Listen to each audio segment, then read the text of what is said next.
बिस्मिल्लाहिर्रहमानिर्रहीम, अस्सलाम वालेकुम। आज लाहौर हाई कोर्ट से एक और ऐसा फैसला आया है जिसके बाद शदीद मायूसी फैली है, जिसके बाद पाकिस्तान के अदालती निज़ाम पर, पाकिस्तान के इंसाफ के निज़ाम पर बहुत ज़्यादा सवालात उठे हैं। और मैं आपको हैरान कुन 5 चीज़ें इस वीडियो में बताऊंगा जो आज के इस फैसले से सामने आई।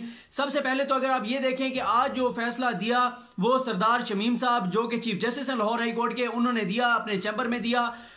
ये अलग बात है कि मरियम औरंगजेब पहले ही बता चुकी थी कि आज हमजा शहबाज के हवाले से लाहौर हाई कोर्ट का फैसला आ जाएगा कि हमजा शहबाज को गिरफ्तार ना किया जाए। लेकिन ये बात ध्यान में रखें कि सरदार शमीम साहब वो जज हैं जिन्होंने, जो रेफरी जज थे 2014 में, जब ये केस उनके पास गया था हुदैबिया के हवाले से, 2 व्यू थे। एक जज, 2 रुकनी जजेस का बेंच था।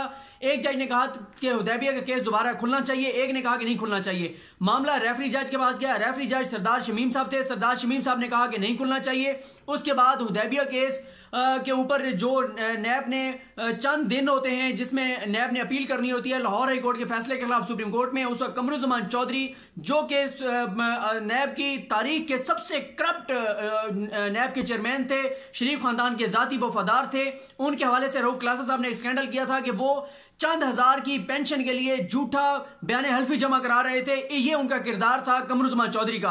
तो उस कमरुज़्ज़मान चौधरी ने उसको आगे चैलेंज ना किया, और जब आप चैलेंज नहीं करते तो उसके बाद फिर एक महदूद मुद्दत के बाद उसको केस को कहा जाता है कि ये टाइम पार्ट हो गया है, ज़ायदुल मियाद हो गया है, अब आप इसको चैलेंज ही नहीं कर सकते। लेकिन फिर जब ये पनामा केस चला, पनामा केस के अंदर जब बहुत सारे इंकशाफात हुए, चीजें सामने आई, उस वक्त आसिफ सैयद खोसा साहब ने कहा कि हुदैबिया का केस खुलना चाहिए। नैब ने हुदैबिया का केस खोलने के लिए 4 साल बाद सुप्रीम कोर्ट से रजू किया, लेकिन वो लगा फिर काजी फाइजल साहब के बेंच में, और फिर उन्होंने हमेशा के लिए हुदैबिया केस को बंद कर दिया। हुदैबिया केस याद रखें कि वो शरीफ खानदान की मनी लॉन्ड्रिंग की मनी ट्रेल था, लंदन फ्लैट्स खरीदने की money trail basically Hudaibiya case था।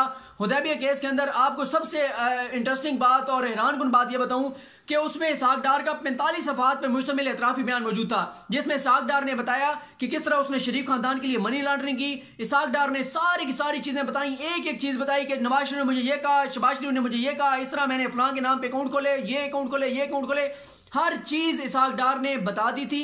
लेकिन वो केस बंद कर दिया गया। 90 की दहाई में ये सारे फेक अकाउंट्स बनाए गए जिनके जरिए मनी लॉन्ड्रिंग की गई, जिनके जरिए फिर लंदन फ्लैट्स खरीदे गए।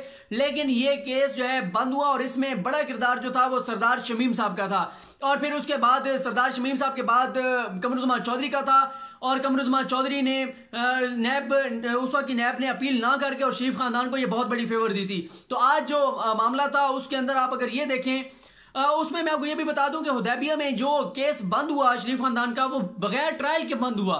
ऐसा नहीं है कि वो ट्रायल हुआ हो, और जब इतनी चीजें मौजूद हो, बैंक अकाउंट्स नंबर तक मौजूद हो, money trail transactions each and everything मौजूद हो, जिस खानदान के नाम पे अकाउंट्स खोले गए जेली, उनके बयानात मौजूद हो कि हमें तो इस्तेमाल किया गया, हमें तो पता ही नहीं था, इसहाक डार हमारे घर आके रहता था। और ये बड़ी लंबी तफसील है, इस पर मैंने जरूर एक वीडियो इंशाल्लाह बनानी और आपको आगाह करूंगा। लेकिन आज आप देखें कि हमजा शहबाज को गिरफ्तार करने के लिए नैब की टीम कल भी गई, आज भी गई, फिर वो मैं आपको कल तफसील से बता चुका हूं कि जो सुप्रीम कोर्ट अपने एक फैसले के अंदर अजमत शेख साहब ने जो क्लैरिफाई किया है, जो तशरीह की है नैब ऑर्डिनेंस की, जिसके जरिए नैब के ऊपर जो है वो पाबंदी नहीं है कि नैब पहले जिसको गिरफ्तार करना है 10 रोज पहले उसको बताए। नैब के पास अगर ठोस शवाहिद हैं किसी के खिलाफ भी, तो नैब उसको गिरफ्तार कर सकती है।